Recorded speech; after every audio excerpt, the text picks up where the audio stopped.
He searched all-night lamplit halls and moonlit terraces, sleeping households, sleeping guards, sleeping musicians, with their instruments still in their arms. In the innermost palace, he found the king of Lanka himself asleep, Ravana, magnificent, even unconscious, like a storm resting between two coasts, and for one breath, the little searcher stood taking his measure, and nowhere, in all of it, did he find Sita. Toward dawn, despair put its hand on him, the first and only time in the poem it dares, and Hanuman reasoned himself out of it in the dark, patiently, like a lamp talking to its own flame. If I return without finding her, everyone I love loses hope.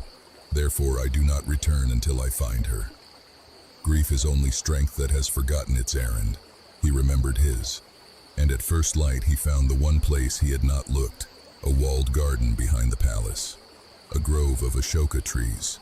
She was there, under a great tree, guarded and alone, in a single worn garment, her hair in one long braid grown thin with grief, the princess of Mithila, sitting on the ground the way the earth sits, patient beyond argument. Hanuman, hidden high in the leaves above her, knew her at once, and before he could move, the garden filled with torchlight. Ravana had come at dawn, in full splendor, to court his prisoner. Listen to how she met him. Ravana offered her everything: queenship of Lanka, treasuries, the heads of kingdoms bowed to her sandals.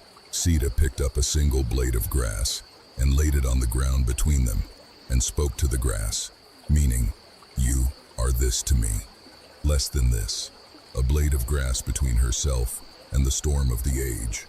And it held, because it was made of the only material that holds a mind already given, completely, somewhere else. Ravana set a deadline and left, and that night one of the old guard women of the grove, Trijata, woke shaking from a dream and told it as a warning, "Leave this queen alone. I have seen how it ends. I saw a prince in white come over the sea. I saw our king fallen, and this lady radiant, seated beside her lord. Every word of it, the poem knows, and we know, is simply the rest of tonight's story." Even inside Lanka, even among her jailers, the ending had already announced itself in a dream. There is nothing left to fear on Sita's behalf. There never was. When the grove was quiet, Hanuman began, very softly, to speak from the branches, not to her, exactly, but above her, into the dark, the way I am speaking to you. He told the story of Rama from the beginning, and Sita, who had not slept, listened the way you are listening now, to a voice in the dark, telling her own story, as if it were a bedtime tale, and slowly understood that the story was climbing down the tree toward her with a ring in its hand, her husband's ring. She held it, and it held her. The little messenger gave her everything he had carried across 100 leagues of sky. Rama lives, Rama grieves, Rama is coming, and offered, in the boyish overflow of the moment, to carry her home on his own back that very night.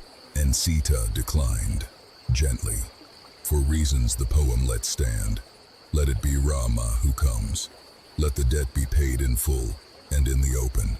She gave him her crest jewel from her braid, and one private memory only the two of them could know, so her husband would be certain, and she blessed him the way mothers bless.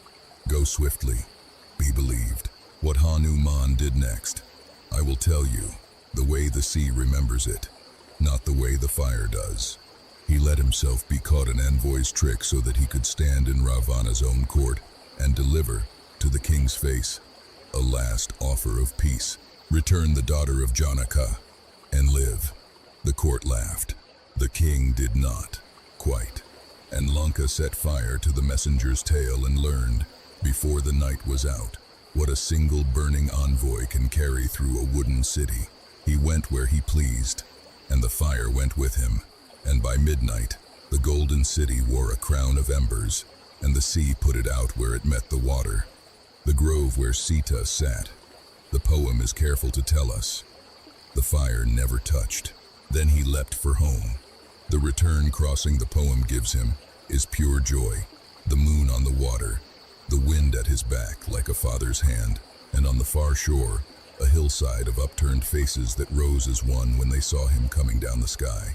"Found," he called, while still landing. "Found, and well, and waiting. The sea is crossed, the news is home. If you are still with me, stay lying easy, and let the tide in your breathing go on doing what it is doing. What comes next is the war, and I give you my word, it will be the quietest war you have ever heard." The sea lies quiet again, keeping his secret. On the far shore, an army of friends has gathered, looking out across the same dark water he crossed alone. Stone by stone, tomorrow night, we will build a bridge across the sea. For tonight, you have traveled far enough. Come gently home. Good night.